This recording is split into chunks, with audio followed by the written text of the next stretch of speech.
রুদ্রপুর অঞ্চল তৃণমূল যুব কংগ্রেসের 154 নম্বর বুথের উদ্যোগে আজ চলছে স্বেচ্ছায় রক্তদান শিবির। মাধ্যমিক পরীক্ষা শুরুর আগে তারস্বরে মাইক বাজিয়ে চলছিল তৃণমূল আয়োজিত রক্তদান শিবিরের প্রচার। পরীক্ষা শুরুর পরেও ছবিটা বদলালো না। এই ছবি হাওড়ার ডোমজুড়ের কেশবপুর এলাকার। মঙ্গলবার সকালে তৃণমূল যুব কংগ্রেসের তরফে রক্তদান শিবিরের আয়োজন করা হয়। এখান থেকে 500 মিটারের একটু বেশি দূরে মাধ্যমিক পরীক্ষা কেন্দ্র, কিন্তু তাতে থোড়াই খেয়াল। অনুষ্ঠান শুরুর অনেক আগেই শুরু হয়ে যায় মাইকে প্রচার। সকাল 11টা থেকে শুরু হয় অনুষ্ঠান, চলে 1টা পর্যন্ত। আর মাধ্যমিক পরীক্ষাও চলে সকাল 11টা থেকে দুপুর 2টো পর্যন্ত। অর্থাৎ পরীক্ষার পুরো সময়টাই বাজতে থাকে মাইক। অনুষ্ঠানের মাঝে এই নিয়ে দুঃখ প্রকাশ করেন তৃণমূলের পঞ্চায়েত প্রধান।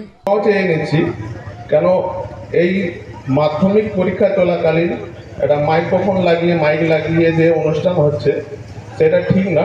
তো মাইকটাকে যাতে আস্তে করে রাখা হয় সেটা খুব ভালো হয়। যদিও মঞ্চ থেকে নেমেই সুর পাল্টে যায় তৃণমূল নেতার।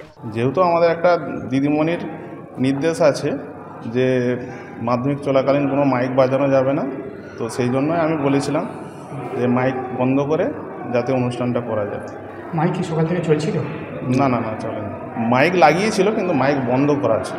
যদি মাইক বন্ধই থাকে তাহলে মঞ্চে উঠে কেন ক্ষমা চাইলেন তৃণমূল নেতা? মিনিমাম সেন্সটুকু যদি থাকতো তারা আজকের দিনে এই জিনিসটা করতো না। পশ্চিমবঙ্গের এই যে তৃণমূলী প্রশাসন নিশ্চুপ, প্রশাসন নীরব দর্শক।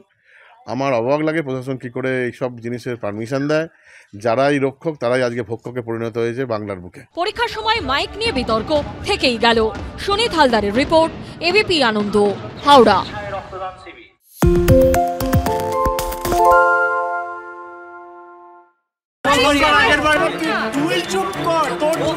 বাংলা ঝামেলা চায় না, বাংলা খবর চায়। বাংলা খবর, বাংলার খবর। বাংলা চেঁচামেচি চায় না, বাংলা খবর চায়। বাংলা খবর, বাংলার খবর। আরে চাটা দে। এই আমার একটা চা দেন। কি হলো আমারটা? বাংলা পক্ষপাত চায় না, বাংলা খবর চায়। বাংলা খবর, বাংলার খবর। সত্য অন্তহীন, সত্যের খোঁজও তাই, সত্য সন্ধানে তাই আমরা অক্লান্ত, অকুতভয়। এবিপি আনন্দ নতুন ভাবনার প্রতীক, যা মনে মুক্ত, তথ্যে যুক্ত এবং যাবতীয় সীমানার বাঁধন থেকে মুক্ত। সীমা না শব্দটির মধ্যে লুকিয়ে আছে মানা শব্দটি, যেন চোখ রাঙানি এক অদৃশ্য ব্যানাজার, যা আটকে রাখে আমাদের এক ছোট্ট গণ্ডির মধ্যে। একমাত্র সঠিক খবরই গড়ে তুলবে এক মুক্ত সমাজ। সেই জগৎ গড়ার লক্ষ্যে কোনো সীমানার ঠুকুটি আমরা মানব না। এবিপি আনন্দ এগিয়ে থাকে, এগিয়ে রাখে।